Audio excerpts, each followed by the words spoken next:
The auctioneer's gavel was already raised, trembling in the August heat, when Clement Hadley stepped through the crowd, and the words came out of him like something he had been holding back for years. "Step away from that block," he said, his voice low and absolute, the kind of voice that made men reconsider everything they thought they knew about the next 5 seconds of their lives. "Because this property is already protected." The crowd on the main street of Caldwell, Kansas went so quiet that the wind through the dry summer grass was the loudest thing in the world. Clement's deputy star caught the noon sun and threw a blade of light across the auctioneer's throat.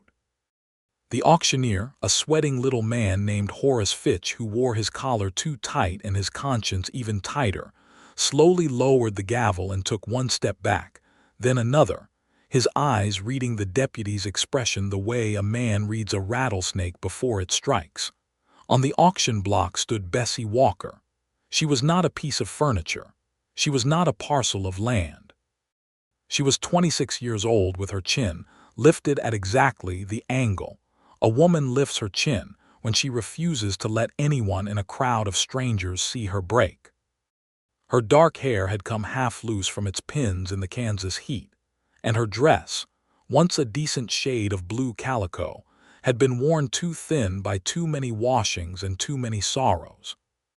Her wrists were not bound, but she might as well have been chained, because the debt her late husband had left behind him had been signed in her name by a man who had forged her signature, and now the court of Sumner County had declared the farm collateral, and Horace Fitch had decided that selling off the deed along with the farm's livestock and tools in a single public auction was a fine way to spend a Tuesday. No one in the crowd had bid yet. They were all watching the deputy. Clement Hadley was 29 years old, broad across the shoulders, with sun-darkened skin and pale gray eyes that people in Caldwell said could see a lie from 50 yards out. He had been deputy under Sheriff Amos Greer for 3 years, and in those 3 years he had faced down cattle thieves, ridden through 3 blizzards, and once talked a desperate man off a roof with nothing but patience and a tin of coffee. He was not a man who acted without reason. When he acted, the reason was always something deep, something he had already thought through 17 times before he moved his feet. He had thought through this moment approximately 117 times. He had thought through it on the ride in from the south pasture where he had been checking on a fence dispute. He had thought through it when he heard the bell ringing for the auction and felt his stomach drop in a way that had nothing to do with the heat.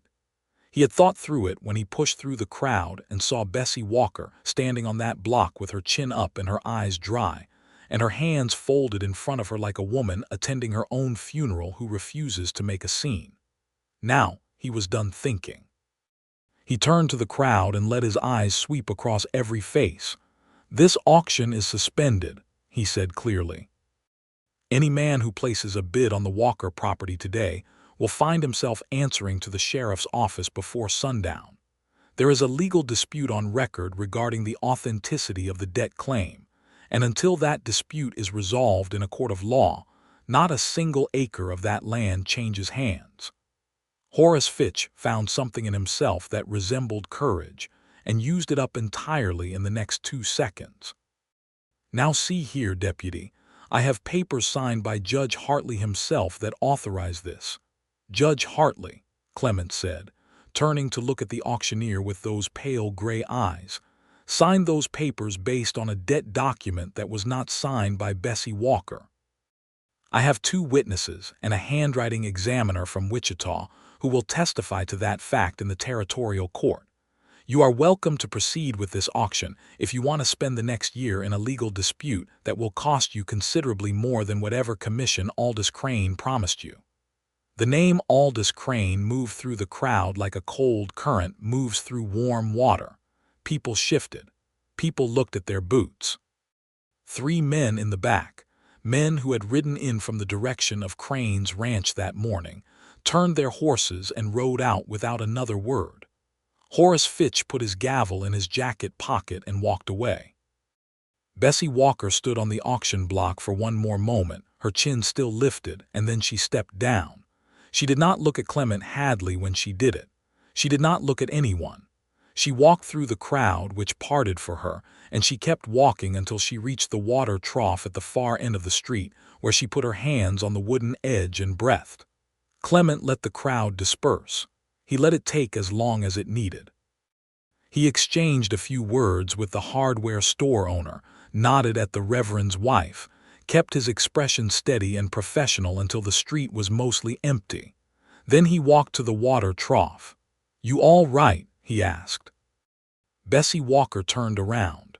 Her eyes were dark brown, almost black, and they were dry.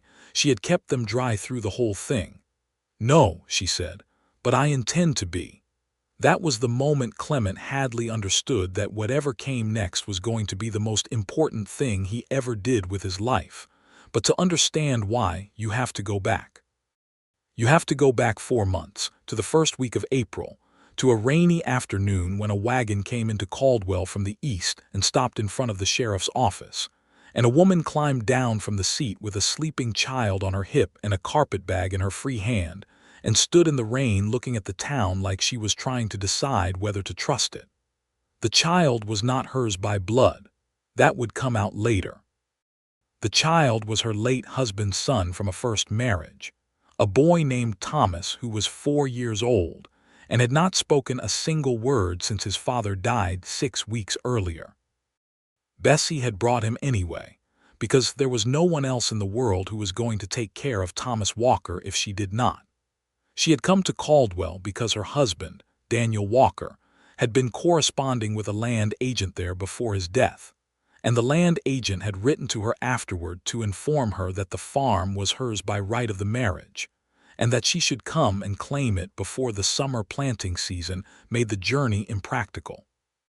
She had packed everything she owned into one carpet bag, and a second bag she had given to the driver to stow under the seat, and she had traveled 300 miles by coach and wagon with a silent 4-year-old boy and the memory of a marriage that had been, to put it plainly, a complicated kind of lonely. Daniel Walker had not been a cruel man. He had been a distracted one, haunted by debts she had not known about when she married him, debts that he had been rolling forward for years like a stone down a hill, borrowing from one man to pay another, signing papers without reading them, shaking hands with men who smiled too much and meant too little. He had married Bessie 2 years before his death, and she had brought him steadiness and good sense and the small inheritance from her own father, and he had loved her in the grateful, distant way of a man who knows he is drowning and is glad to hold someone's hand but cannot quite look them in the face. When he died of a fever in the 2nd week of February, Bessie had grieved for him honestly, because whatever the marriage had lacked, he had not been unkind, and she had not been unwilling. But the grief was clean and survivable. What came after was neither. The man who came after was named Aldous Crane. Aldous Crane was 41 years old, had more land in Sumner County than any 3 other men combined, and had been waiting like a patient spider for the moment when Daniel Walker's debts would finally swallow the Walker farm and make it available for acquisition. He had not anticipated Bessie. He had expected a widow with no legal standing who would simply abandon the property and let the debt collectors move in. Instead, he got a woman who could read every line of every document placed in front of her, who wrote letters in a clear, careful hand to lawyers in Wichita, and who showed up at the county records office asking questions that made the clerk nervous. So Aldous Crane did what men like Aldous Crane always do when a direct approach fails. He manufactured a new truth. He produced a document, dated 6 months before Daniel Walker's death, showing that Daniel had borrowed $3,000 from Crane's private lending company and that Bessie Walker had co-signed the note. The signature was convincing. It was not hers. But it was convincing, and Judge Hartley, who owed Aldous Crane 3 favors and a considerable amount of money, accepted it without sending for a document examiner, and issued the order authorizing the auction of the Walker property to satisfy the debt. Bessie had received the legal notice on a Monday morning in late July. She had sat at the kitchen table with Thomas asleep in the next room and read the document 4 times. Then she had put on her coat, taken Thomas to the neighbor woman 3 miles down the road, ridden into Caldwell on the one horse she still owned outright, and walked into the sheriff's office. Sheriff Amos Greer had been sympathetic but vague. He was sympathetic in the way of men who understand that a woman has been wronged, but find the practical mechanisms of helping her extremely inconvenient. He had told her it was a civil matter, not a criminal one, and suggested she write to the territorial court in Wichita and see what could be done before the auction date, which was 3 weeks away. It was Clement Hadley who was sitting at the deputy's desk in the corner of the office, going through a stack of wanted circulars, who had looked up at that moment and asked her to sit down and tell him the whole thing from the beginning. Bessie had looked at him with the slightly suspicious expression she had developed over the past several months for men who offered to help, an expression that acknowledged the offer while clearly reserving judgment about whether the help would actually materialize. She sat down. She told him the whole thing from the beginning. Clement listened without interrupting. He asked 2 questions. The first was who had witnessed the original signing of the purported debt note, and the second was who had certified the document at the county clerk's office. When she gave him the answers, he wrote them down in the small leather-bound notebook he kept in his breast pocket, and then he looked at her steadily and said, "Give me until the end of the week." "The auction is in 3 weeks," Bessie said. "I know," Clement said. "Give me until the end of the week and I'll have something for you." She had looked at him for a long moment. His expression was entirely serious. There was something in those pale gray eyes that she recognized, something she associated with men who actually meant what they said, which in her limited but instructive experience was a rarer quality than it should have been. "All right," she said. "End of the week." She left the office.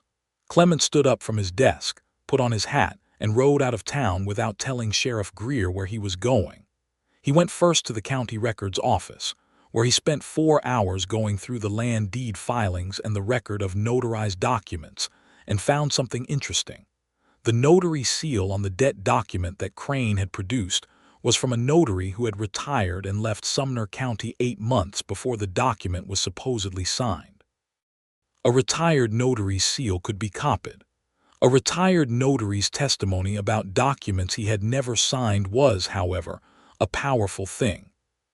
He found the retired notary, a gentle old man named Ezra Potts, living with his daughter in Wellington, 12 miles north. Ezra Potts looked at a copy of the document and went pale. "I never signed that," he said quietly. "I'd been in Wellington for 6 months by the time that date says I signed it. I can prove it. My daughter's wedding was a month before that date, and there are 50 people in Wellington who can tell you I was here." Clement wrote that down in his notebook. He went next to Wichita, riding through the night on a horse that trusted him completely, and spent a day and a half tracking down a man named Gerald Holt, who had been a document examiner for the Federal Land Office until he retired the previous year.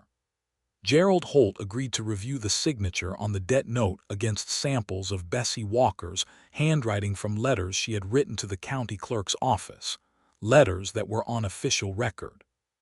He needed 2 hours and 1 good magnifying glass. "Different hand," he said. "The pressure distribution is entirely wrong, and the formation of the capital W is structurally distinct. Whoever signed this note, it was not the woman whose handwriting is in those letters." Clement brought both men's written statements back to Caldwell.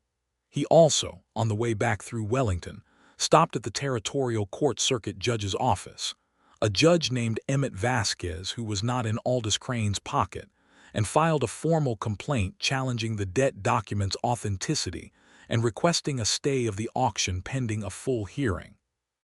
Judge Vasquez read the complaint and the supporting statements and signed the stay. Clement had all of this in his saddlebag when he rode back into Caldwell at 6 o'clock on a Thursday evening, which was well within his promised window of the end of the week. He went directly to Bessie Walker's farm.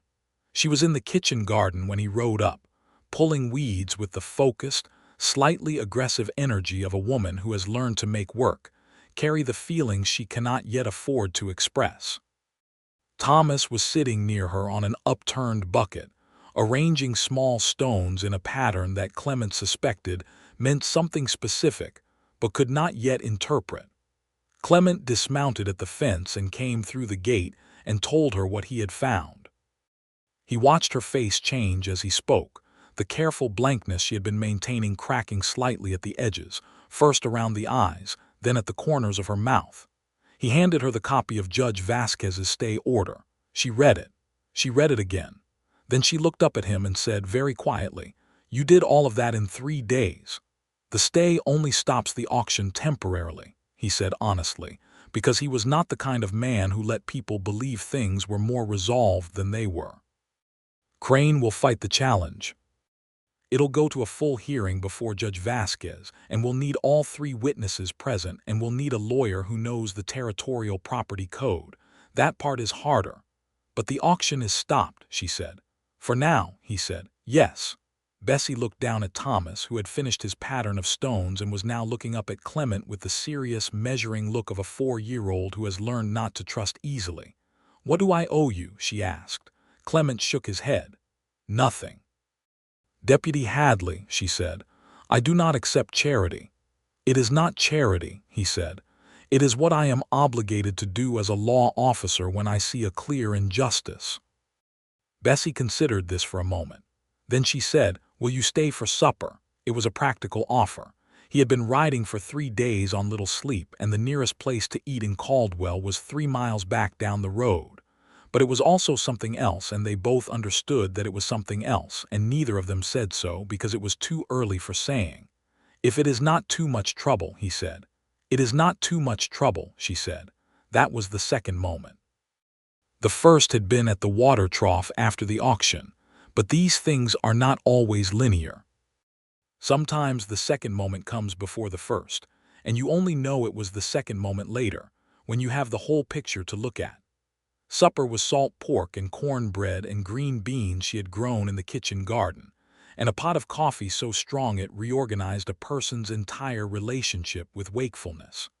Thomas sat across the table from Clement and ate steadily without looking up, which was, Bessie explained quietly, the best possible sign. Thomas had very clear opinions about people he distrusted, and they manifested in a refusal to eat in their presence.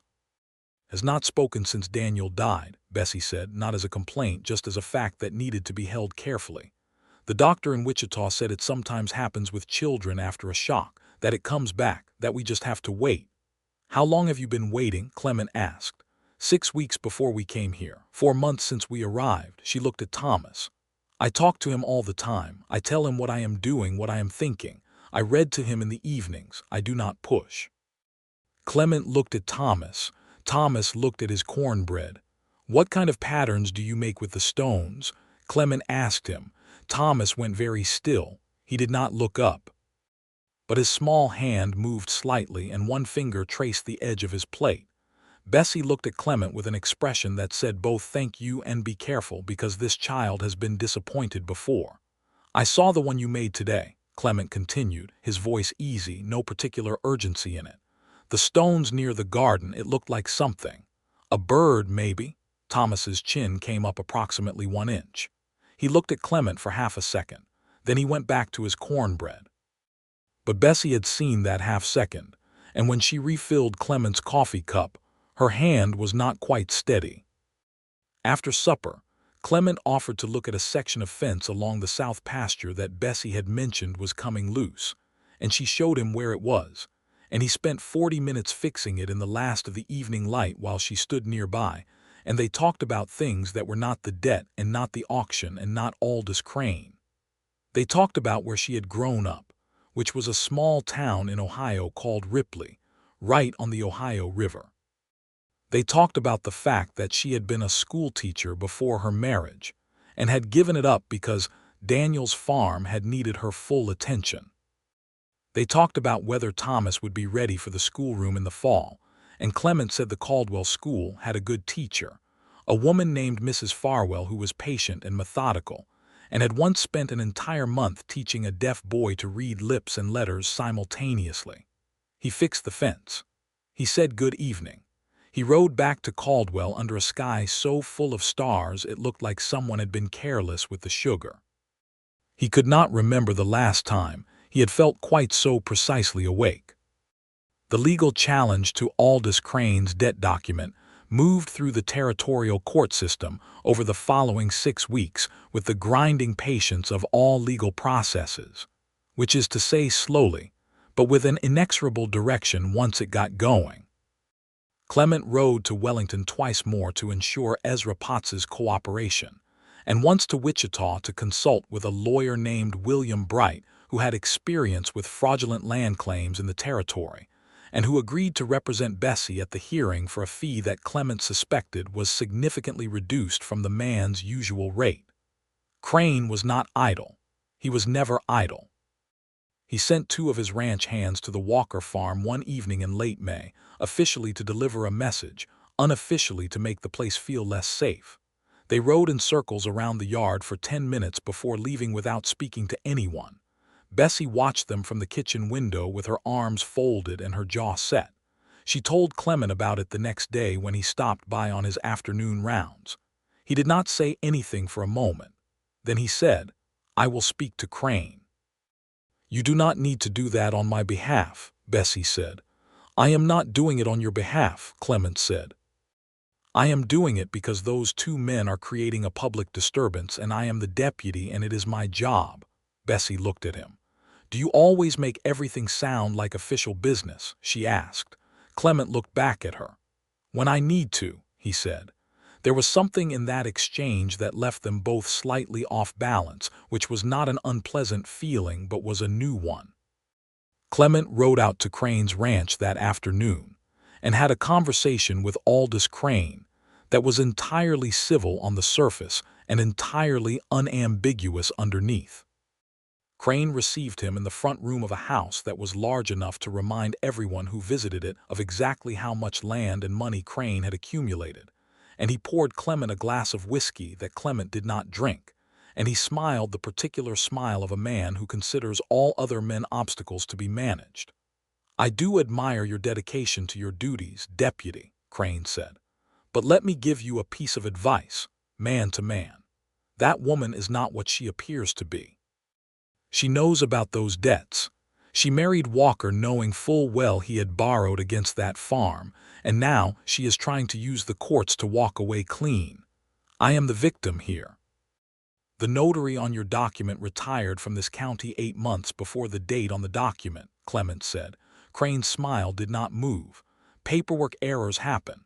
Gerald Holt of Wichita's Federal Land Office says the signature on the note is not Bessie Walker's," Clement continued. "He has put that in writing and submitted it to Judge Vasquez. Document examiners can be mistaken," Crane said, "or persuaded. Ezra Potts is a 70-year-old retired notary who has lived in this county for 30 years with an unblemished reputation," Clement said, "and he is willing to testify in front of Judge Vasquez that he never signed that document." The smile slipped, just slightly. Just enough for Clement to see the calculation happening behind it. "You have been busy," Crane said.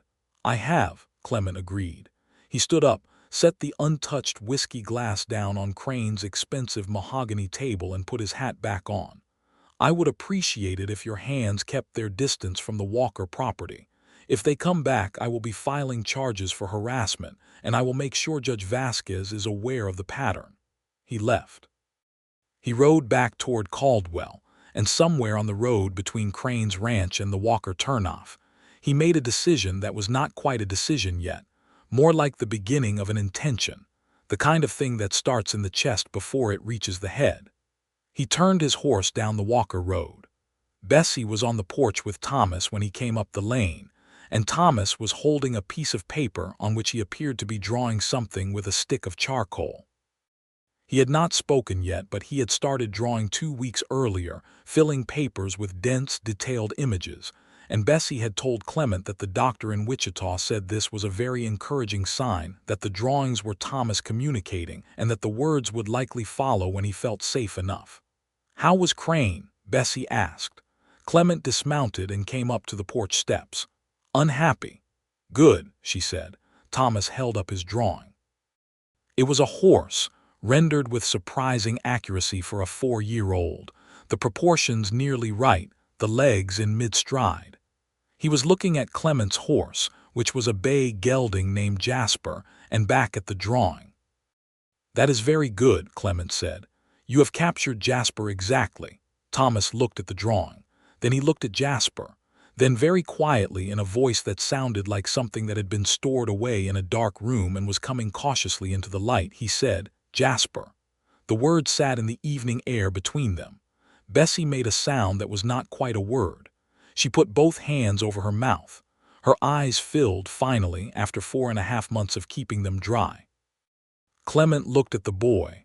"That is right," he said, in the same easy tone he had been using every time he spoke to Thomas for the past 2 months. "Jasper, he likes apples if you have one." Thomas looked at his mother with a question in his eyes. Bessie, with both hands still pressed to her mouth and her eyes full, nodded. Thomas got up from the porch and went inside. They heard him in the kitchen. He came back with a small apple from the bowl on the table, and he went down the porch steps and offered it to Jasper on a flat palm, exactly the way Clement had shown him 6 weeks ago, and Jasper took it with the gentle economy of a horse who had been offered apples by small children before and knew how it was done. Clement looked up at Bessie. She had taken her hands away from her mouth. Her eyes were bright. "Thank you," she said. And she meant it about Thomas, and she meant it about the legal documents, and she meant it about the fence and the ranch hands and the 3 days of riding to Wichita and back on no sleep, and she meant it for something she could not yet name, something larger and more frightening than gratitude. Clement said, "I should tell you something." She looked at him. "I am going to do everything I can to make sure you keep this farm," he said. "That is the law. That is what is right. But I want you to know that it is also, for me, personally significant." He looked at the barn, the kitchen garden, the stretch of Kansas sky going pink above the cottonwoods at the far edge of the property. He looked back at her. "I would like to continue visiting, after the legal matter is resolved, if you are agreeable." Bessie looked at him for a long moment. The same measuring look she had given him the first day in the sheriff's office, but different now, because now there was something underneath it that was not quite suspicion and not quite hope, but was traveling in that direction. "I am agreeable," she said carefully. "Good," he said. They stood on the porch as the sky went from pink to deep gold, and Thomas fed Jasper the last of the apple and said, "More," in that new voice of his, like a door opening, and Clement said, "Tomorrow," and Thomas nodded as though this was a binding agreement, which, in the serious economy of a 4-year-old, it was. July came fast and hot. The legal hearing was set for the 15th, and the days between had a stretched quality, like they were carrying more weight than days normally carry. Clement continued his rounds, continued his duties, and found reasons to come by the Walker farm that were, over time, decreasingly official. He brought news of the case. He brought a book on Kansas property law that William Bright had recommended. He brought, once, a jar of honey from the apiary of a woman in town who kept bees and sold the honey for extra income. And when Bessie asked why he had brought it, he said it was because she had mentioned once that she had loved honey as a child and could not afford it now, and the expression on her face when she unscrewed the lid and the smell of it reached her was the most unguarded thing he had ever seen in another person. He began to understand that loving Bessie Walker was not something that was going to sneak up on him, because it was already there, already fully formed, already irrevocable in all the ways that matter. The question was whether she trusted the world, and him specifically, enough to let it be so. She had married Daniel Walker for practical reasons that had made sense at the time, good reasons by the standards of a 24-year-old woman in 1880, with limited options and a clear-eyed view of her circumstances. She had given that marriage everything she had and received back a complicated grief that included the knowledge that she had been kept in the dark about things that affected her life directly. She had come to Kansas with a silent child and a carpetbag and the determined intention of building something that was honestly hers. She was not looking for another man to depend on. She was not looking for anyone to make decisions for her. What she was, slowly and with great caution, beginning to consider was whether there was a version of not being alone that did not require the surrender of herself. She thought about this on the evenings when Clement rode away, and she stood on the porch and watched the dust settle, and felt the particular quality of quiet that comes from a house where someone used to be.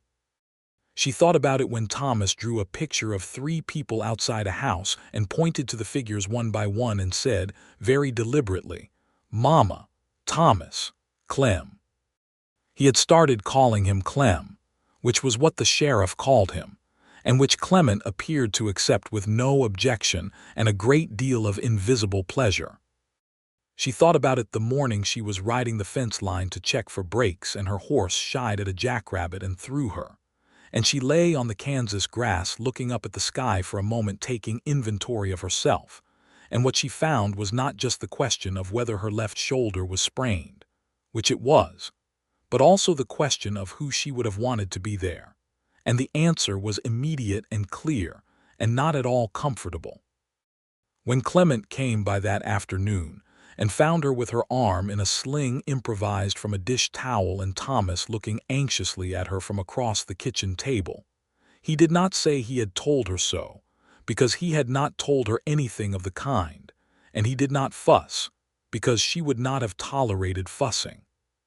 He looked at the shoulder, asked where it hurt, established that it was a sprain and not a break, and then sat down and ate the supper she had already made and talked to Thomas about the drawings, of which there were now 17, covering the kitchen wall above the fireplace like a gallery, and never once made her feel that she had needed rescuing. After supper, washing the dishes at the basin with Thomas asleep in the next room and the lamp throwing its small circle of warmth into the kitchen, Bessie said without turning around, "I want you to know that I am aware of what you have been doing." Clement was drying a plate with the dish cloth. He waited. "Coming by," she said. "The honey, fixing things, talking to Thomas." She set a pan on the rack.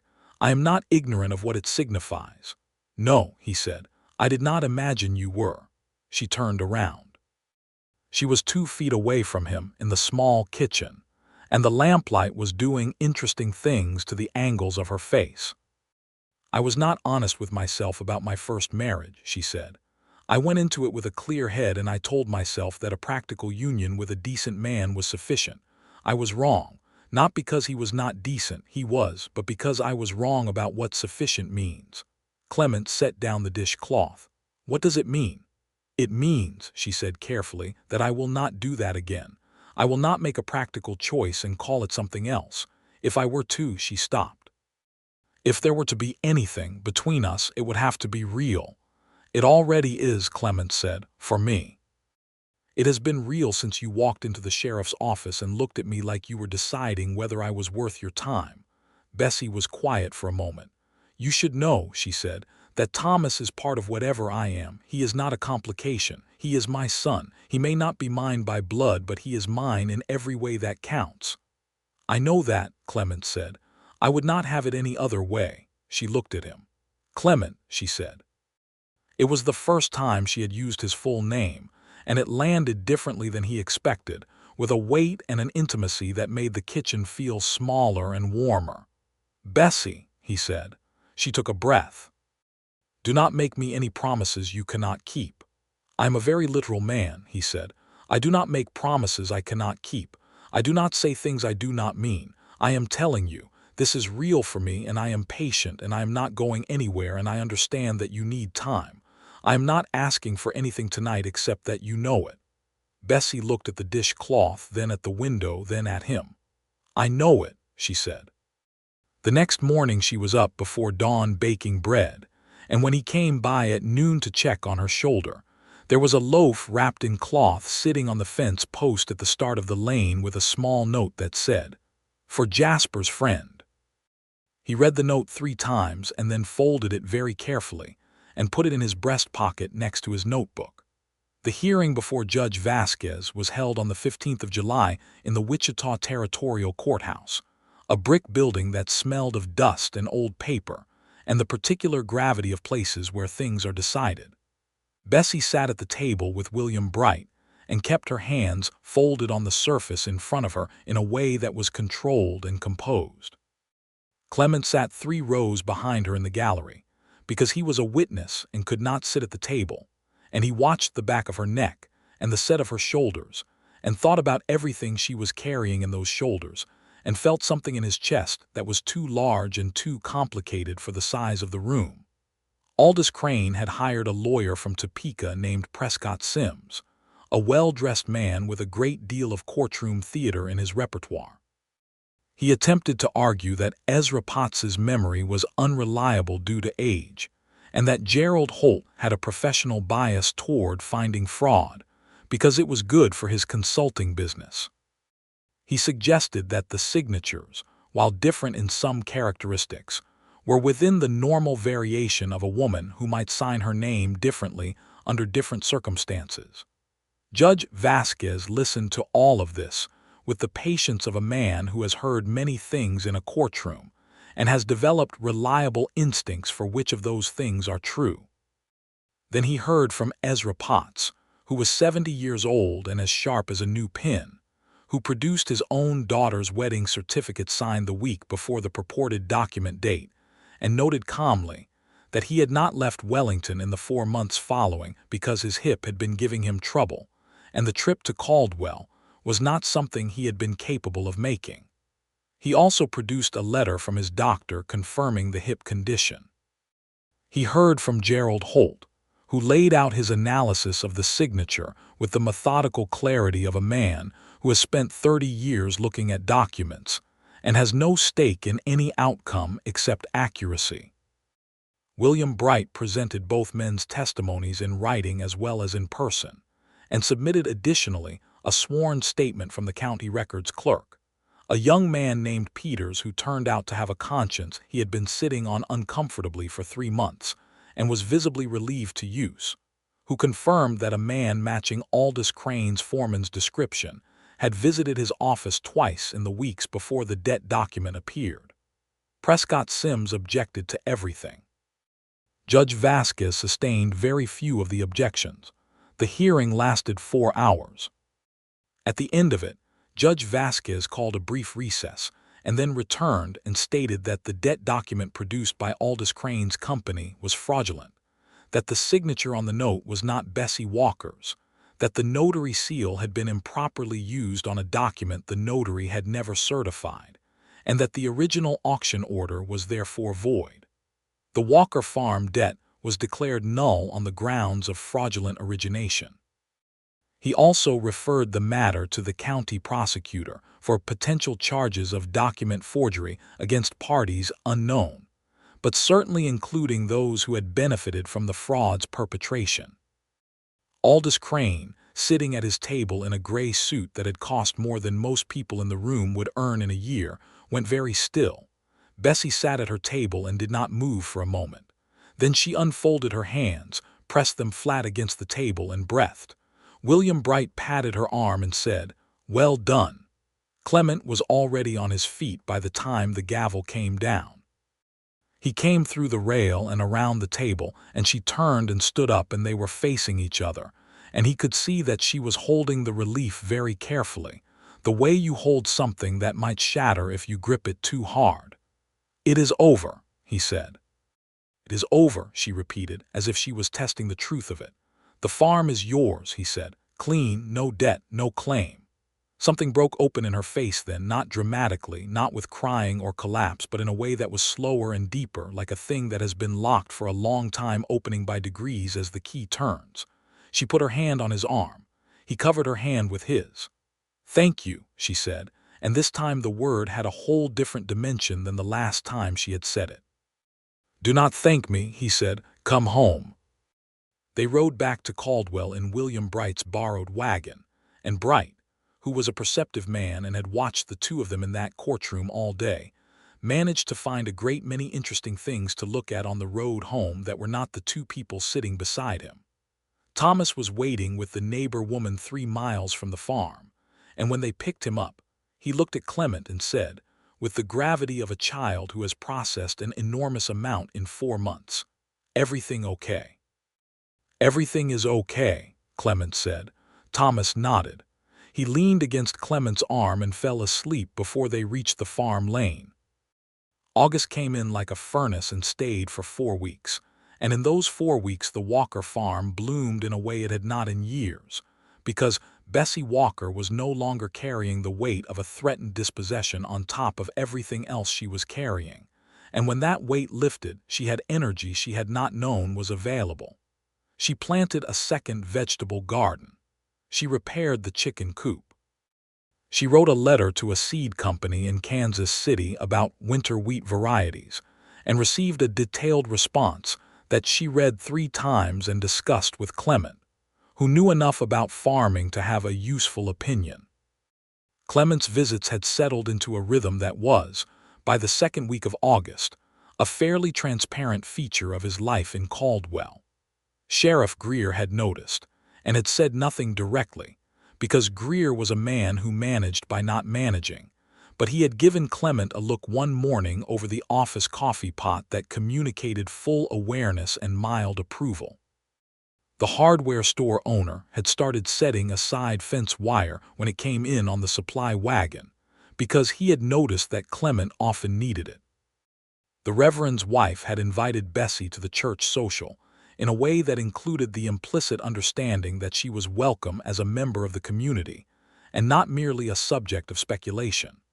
Aldous Crane, facing the county prosecutor's inquiry, had become significantly less visible in Caldwell.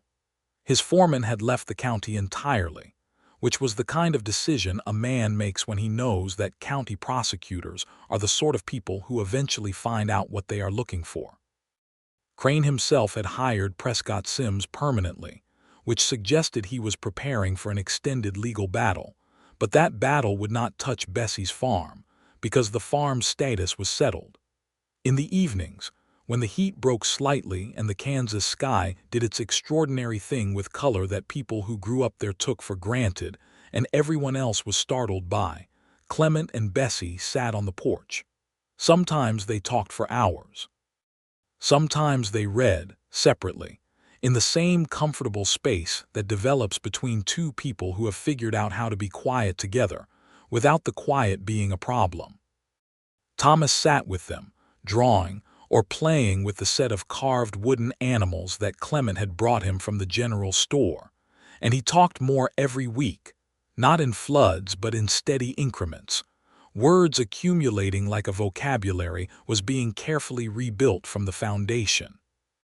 One evening in the 3rd week of August, when Thomas had gone to bed and the darkness outside the porch was thick with cricket sound and the smell of dry grass and something Bessie thought might be approaching rain, she said, "Tell me about yourself. Before Caldwell." Clement was quiet for a moment. "I grew up in Missouri," he said, "outside of Independence. My father was a farmer, my mother was a farmer's wife, and I was the second of 4 sons. I was not made for farming. I was too restless for it." "What were you made for?" she asked. "Something slower," he said, which sounded counterintuitive but was not, because what he meant was something that required patience and attention to detail rather than the brute-forward momentum of farm work. "I went east for a year after my father died, tried working in a printing office in St. Louis. Did not suit me. Came west with a cattle drive, made it to Abilene, and a man there offered me a deputy's position. I had put a cattle thief on the ground the week before without being asked to and without much trouble, and the man figured that qualified me for something official. It does seem to be a skill," Bessie said. He smiled at that, and she could see it in the lamplight from the kitchen window. "Moved south to Caldwell 3 years ago," he said. "Greer was a better sheriff than the Abilene man. It suits me here." "Do you have family still, in Missouri?" "My mother, 2 of my brothers. We write at Christmas." He looked at the dark field beyond the porch railing. "It is a good distance between us, but not a bad one. We get along better at letters than we did at the dinner table." Bessie thought about her own family in Ohio, her father gone, her mother remarried and distant in the way of people who are happy and therefore slightly guilty about those who are not. She wrote her mother once a month. The letters back were warm enough but careful. "Do you miss Missouri?" she asked. "No," he said simply. "I am where I am supposed to be." He was looking at her when he said it, and she knew he meant more than the geographic fact of Kansas, and the knowledge of it moved through her like the first genuine warmth of spring, the kind that makes you believe in warmth again after you had stopped believing. She put her hand on the porch railing between them, near his. He put his hand over hers. They stayed that way for a long time, not speaking, listening to the crickets and the distant possibility of rain. Rain came the next morning, hard and satisfying after the long dry heat, and Bessie stood in the kitchen doorway watching it come down and felt the particular, uncomplicated happiness of good things arriving in their proper time. Thomas stood beside her and put his hand in hers and said, "The garden likes it," because he had been helping her water the vegetable beds during the dry weeks and understood water as a gift now. "It does," she agreed.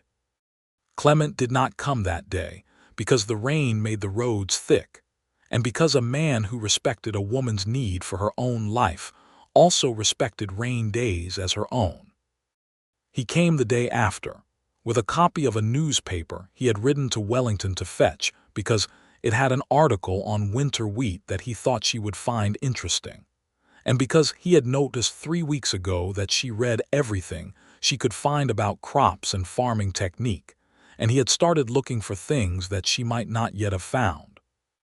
She read the article at the kitchen table while he had coffee, and Thomas showed him a new drawing, this one of the farm from a high angle, as though seen from above, with the house and the barn and the kitchen garden all in their correct relative positions, and both of them recognized at the same moment that the drawing showed 3 figures in the kitchen garden, and that the 3 figures were clearly a woman, a child, and a man.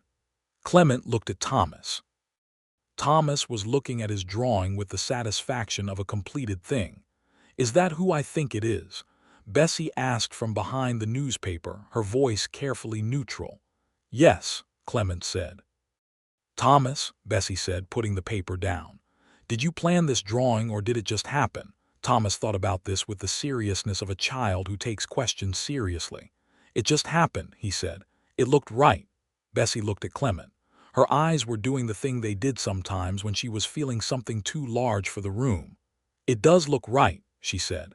Clement set his coffee cup down. He felt the moment sitting in the kitchen air between them with an almost physical presence. "I should like to ask you something," he said, "and I want you to understand that there is no right answer from my perspective. Any answer you give is the right one." Bessie folded the newspaper. Her hands were steady. "I love you," he said, because he was a direct man and saw no reason to approach this from the side. "I have loved you since approximately the 2nd week of April, and I am very certain about it. I would like to know if you would consider marrying me. Not for the farm and not for the legal protection and not because it is practical, because if you need practical reasons they exist, but they are not the reason I am asking. I am asking because I want to spend my life in the same place you are, and I want Thomas to have a father he can count on. And I believe we would be very good together in all the ways that a marriage should be good." The kitchen was so quiet that the chickens outside were audible. Thomas had put his drawing down and was watching his mother with those serious dark eyes. Bessie looked at Clement. She looked at Thomas. She looked at the drawing on the table, the 3 figures in the kitchen garden. "You want to marry me," she said. Not a question, just the sentence taken out and examined. "I do," he said. "And you have thought about this," she said. "You have not decided this in the last 5 minutes." "I have thought about it since June," he said. A small sound came out of her that was not quite a laugh and not quite a cry, but was the close neighbor of both.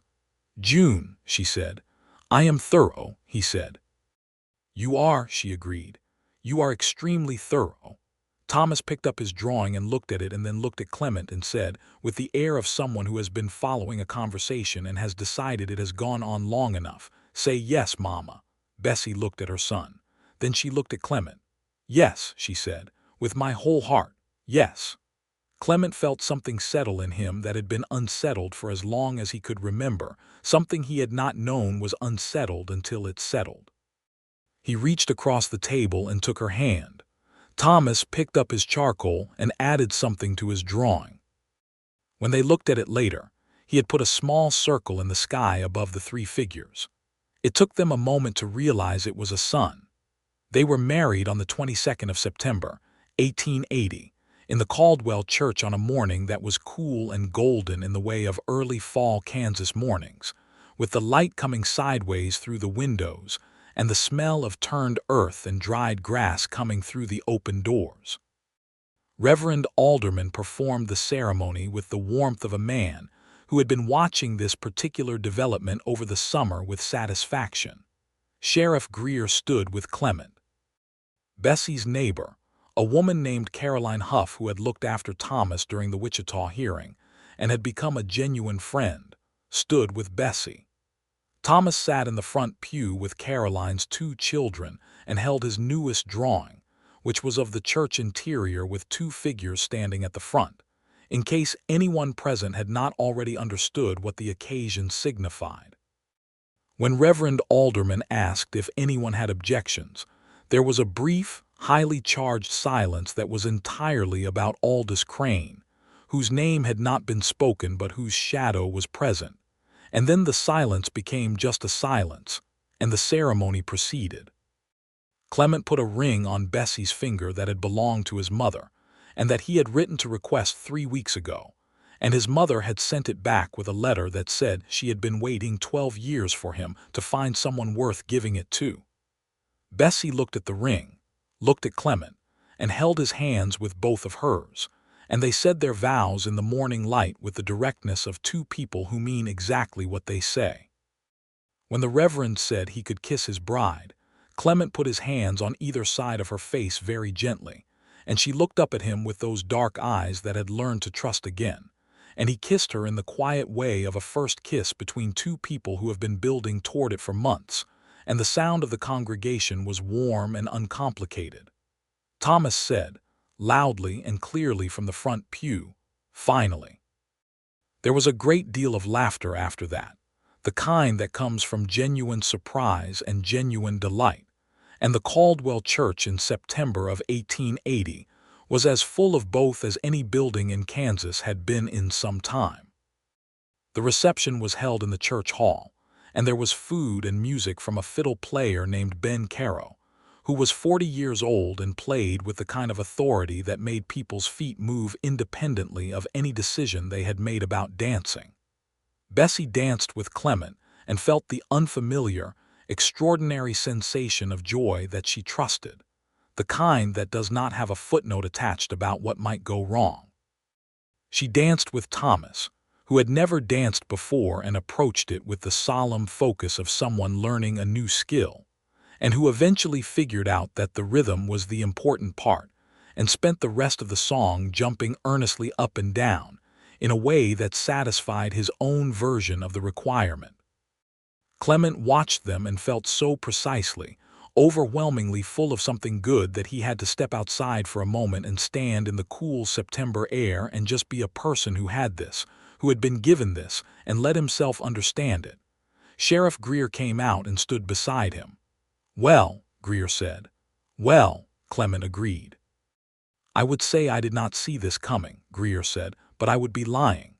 "You saw it from the first day," Clement said. "I saw it from the first day," Greer confirmed. "I also saw it was good, which is not always the same thing." They stood in the September evening for a moment, and then Bessie appeared in the doorway with her wedding dress and her loose hair and her face full of the evening light, and she said, "There you are," in the voice of a woman who has found exactly what she was looking for. And Clement went back inside. What followed was not a fairy tale, because real lives are not fairy tales, but it was something better. It was the particular joy of two people building something true together. The Walker farm became, by small increments and sustained effort, a place that was visibly alive. Clement's deputy work continued, and he rode out on his rounds and handled disputes and the occasional drunk at the saloon, and once, in November, a genuine cattle theft that required tracking through 2 days of cold rain and culminated in the return of 17 head of cattle to their rightful owner, and the delivery of 2 very cold and regretful thieves to the county jail. But every evening he came home, and home was the Walker farm, And home was Bessie in the kitchen or the garden or the barn. And home was Thomas with his drawings and his growing vocabulary, and the slow, steady blossoming of a child who was coming back to himself. Aldous Crane's legal troubles, as it turned out, had more depth than anyone had anticipated. The county prosecutor, a methodical man named Jeffords who approached fraud cases the way a surveyor approaches uneven land, found that the forged debt document was not the first of its kind. Crane had used variations of the same scheme on at least 2 other properties over the previous 4 years, properties whose owners had been less equipped than Bessie to challenge the documents. One of those owners, an elderly man named Harlan who had signed over his land under duress because he believed the debt was genuine, was found and his case was reopened. The other was a widow who had moved east after losing her farm and who came back, when contacted by the prosecutor's office, to testify. Aldous Crane was indicted in February of 1881 on 3 counts of document fraud and 2 counts of conspiracy. He posted bond and hired Prescott Sims and 3 additional lawyers and settled in for a legal battle, which was his prerogative. But the outcome of that battle was, by the time the indictments were filed, fairly clear to anyone paying attention. The evidence was extensive and the witnesses were credible, and Judge Vasquez was presiding over the territorial proceedings. Clement testified at the preliminary hearing. Bessie did not have to testify, because her original challenge had already been decided and was part of the evidentiary record. She sat in the gallery and watched Clement on the witness stand, and thought about the fact that this man had ridden through the night to Wichita on her behalf before he even knew her well, because he had seen a wrong and had not needed any other reason to correct it. She was 4 months pregnant by then, though she had not told the whole town yet, only Caroline Huff and Sheriff Greer, who had taken the news with the pleased, slightly bewildered expression of a man whose deputy has had a very eventful year. She told Clement on a December evening, standing in the kitchen with the first snow of the year coming down outside the window, and his expression had gone through surprise and wonder, and something very deep and soft in that order, and he had crossed the kitchen in 2 steps and put his arms around her and held her with an easiness and a strength that made her understand, again, the difference between the life she had lived before and the life she was living now. "Are you well?" was the first thing he said, because he was a man who worried about the things that mattered. "I am very well," she said into his shoulder. "Thomas," he said, not a question but the recognition of a consideration. "Thomas will be wonderful about it," she said. "He already feels like the older one. He will love being right about it." She was correct. When they told Thomas in January, sitting at the kitchen table with a cup of hot milk for him and coffee for them, he listened with the focused expression he brought to all important information, and then he said, "A baby." "Yes," Bessie said. "Mine too," Thomas asked. "Yours too," Clement said. "All of ours." Thomas thought about this. "I will draw it a picture," he said, "for when it comes." "That is a very good idea," Bessie said. Over the following months, Thomas drew the new baby 19 pictures. He left the gender deliberately ambiguous, which they took to mean he was comfortable with either, and which proved to be a wise flexibility when, on the 14th of May, 1881, Bessie delivered a boy. The boy was born at the farm with the assistance of the Caldwell midwife, a capable woman named Mrs. Aldridge, and with Clement present throughout, because Bessie had asked him to stay and he had stayed, and he had held her hand through the hard parts with the same steadiness he brought to everything. And when the baby arrived and cried its first outraged announcement at the world, Clement made a sound that was not particularly dignified but was entirely honest. They named the baby James. James Clement Hadley, after Clement's father and with Clement's own name as his middle, because Bessie said a boy ought to carry his father's name somewhere in his own. Thomas held his new brother with extreme seriousness and said, "I will look after you." Then he got his stack of 19 drawings and presented them as a formal gift, and Mrs. Aldridge said she had been midwifing babies for 20 years and she had never seen anything quite like it. James was an easy baby, cheerful and solid, and the farm in the summer of 1881 had 3 children in it in spirit, if not all 3 in body yet, because Thomas at 5 was as fully present as any person on the premises, and James at a few months was already making his preferences known with great decisiveness about who he wanted holding him and in what position. Clement rose for the night feedings without being asked, because it was fair and because he was already awake half the time anyway, not from worry but from the strange, alert happiness that had colonized his sleeping hours and made him rise to the surface of consciousness frequently to confirm that all of this was real.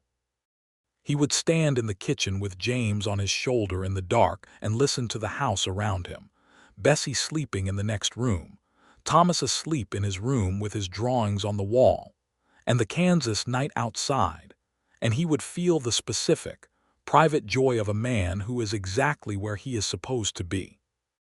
By September of 1881, Aldous Crane had been convicted on 2 of the 3 counts, the forgery counts, the conspiracy count having been dismissed on a technicality that Prescott Simms had been working on for months.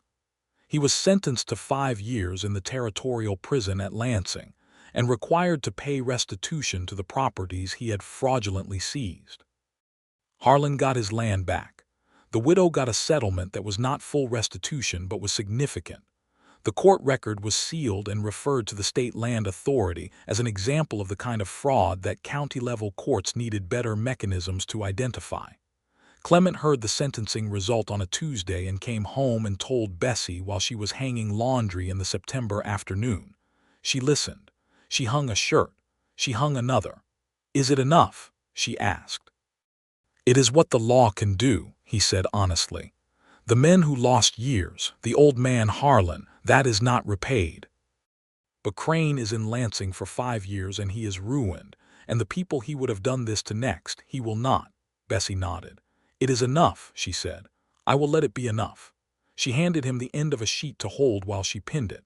They stood on either side of the laundry line with the white cotton between them and the September sky above them, and James in the basket at Bessie's feet making small self-satisfied sounds at the sky. "I have been thinking," Clement said. "About what?" she said.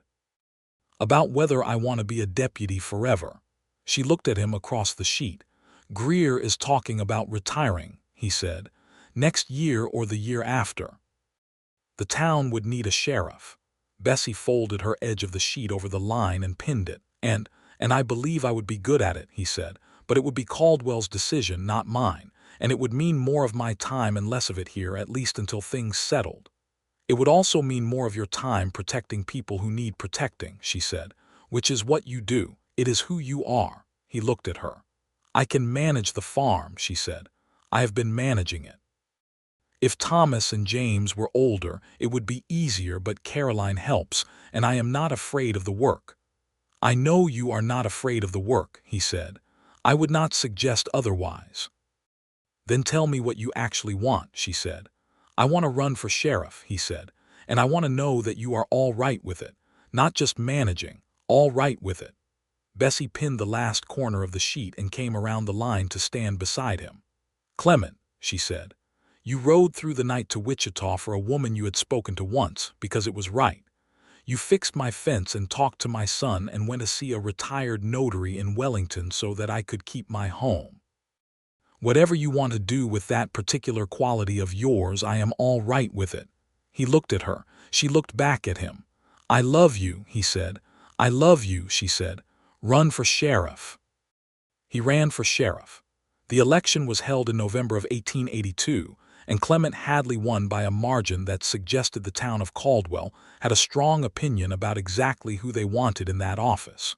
Sheriff Greer attended the swearing-in ceremony and shook Clement's hand with both of his and said, "Do not let this county become what Crane almost made it," and Clement said he would not.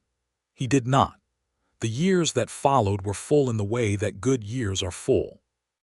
Thomas Walker Hadley, who had taken Clement's name in a legal adoption that Thomas himself requested at the age of 6 by asking Clement if he could please be a Hadley now, and presenting this request in the form of a drawing that showed the family with matching names above each figure, grew into a quietly remarkable young man who had his mother's intelligence and his adoptive father's patience, and a gift for drafting that eventually took him east to study architecture. James was followed in the winter of 1884 by a second child, another boy, named Daniel, because Bessie had loved Daniel Walker in her honest, complicated way and wanted to honor that honestly rather than pretend it had not been. Clement had understood this without needing it explained, because he was the kind of man who understood that a person's past was not a threat to their present, and that honoring a complicated grief was not disloyalty to a present love. Daniel Hadley was born in February on a night when the snow was 3 feet deep, and Mrs. Aldridge was unreachable, and Clement delivered his own son with such complete, focused calm that Bessie said afterward it was the most impressed she had ever been with him, and given what she had seen of him over 4 years, that was a significant statement. Daniel grew up fierce and energetic, the opposite of the deliberate, considered Thomas, with Clement's gray eyes and Bessie's dark hair and a laugh that filled every room he was in.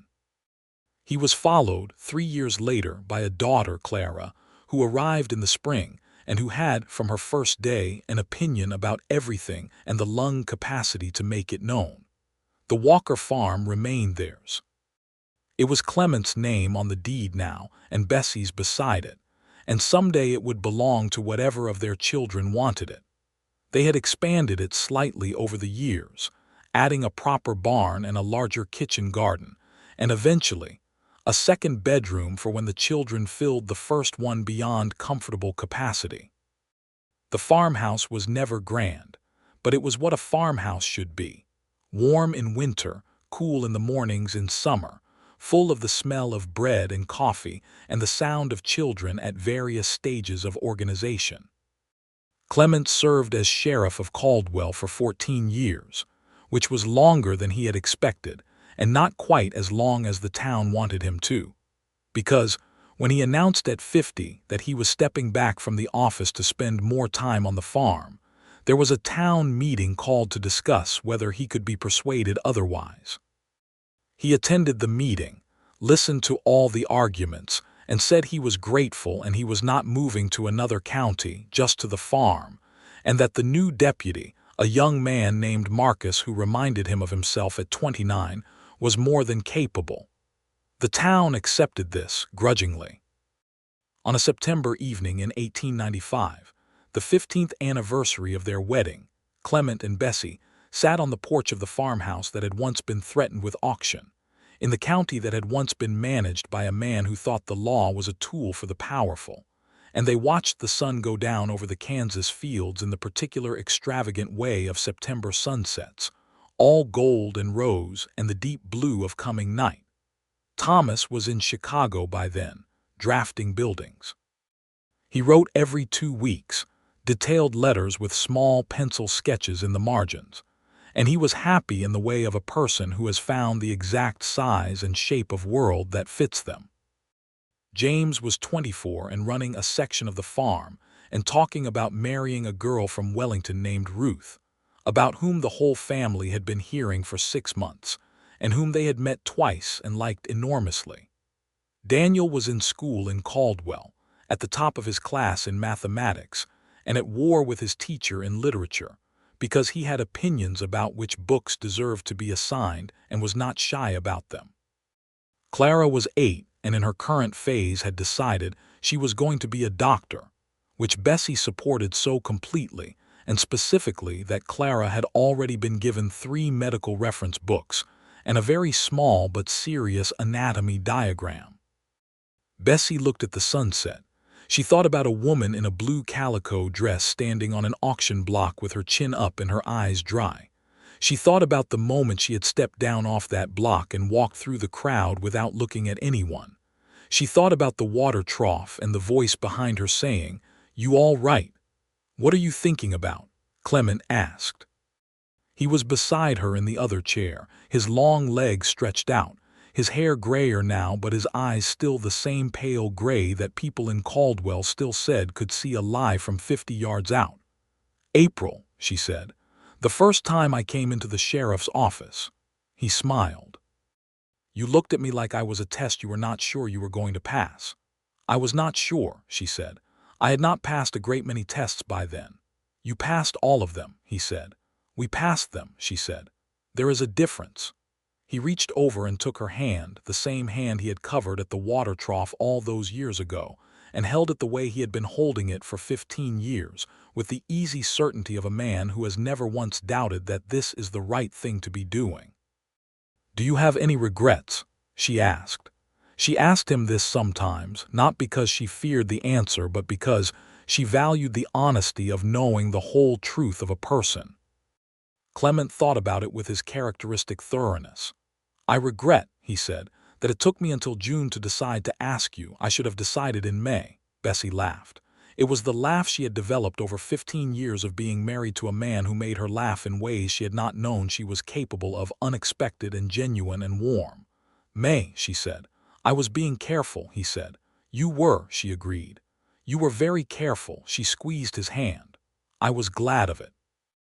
I needed someone careful. I know, he said. The stars came out one at a time over the Kansas fields. Inside the house, Daniel's voice could be heard at some kind of dispute with Clara over the last of the biscuits, which was the sort of dispute that required adult intervention but not urgency, and both of them on the porch let it play out another 30 seconds before Clement said, Daniel, share them, in the carrying voice of a man who has learned to project authority across considerable distances, and there was a brief silence inside, and then the sound of negotiated settlement. Bessie shook her head. You did not even look, she said. I did not need to look, he said. The night settled around the farm, comfortable and whole. The cottonwoods at the far edge of the property moved in the evening wind, and somewhere in the south pasture a horse called out and was answered. The stars were doing their extravagant thing with the dark Kansas sky. In the house, in the bedroom that had become his in every sense that mattered, Thomas had left his earliest drawing on the wall, the very first one of the farm seen from above, with the 3 figures in the kitchen garden and the sun in the sky. It was faded now, the charcoal softened by years, but the shapes were still clear. A woman, a child, a man, and above them, small and certain, a circle that a 5-year-old boy had drawn because it looked right. It had looked right. It was right. Clement lifted Bessie's hand and pressed his lips to the back of it, the same simple gesture he had been making for 15 years, and she turned and looked at him in the starlight with those dark eyes that had learned, over years of careful and deserved rebuilding, to be entirely open. 15 years, she said. 15 years, he agreed, and considerably more to go. Is that a promise, she asked. It is a very literal promise, he said, from a very literal man. She leaned her head against his shoulder. Good, she said. The Kansas night held them, and the stars were abundant, and the farm that had once stood on an auction block with a woman's future balanced on the swing of a fraudulent gavel was quiet and full and whole. And so were the people in it. And that was the truth of it, the complete, enclosed, and sufficient truth of what it means when 2 people who deserve happiness are patient enough to find it and brave enough to keep it. Clement Hadley and Bessie Walker Hadley sat on their porch and watched the stars come out over a life they had built together, stone by stone, truth by truth, and it was exactly enough. It was everything.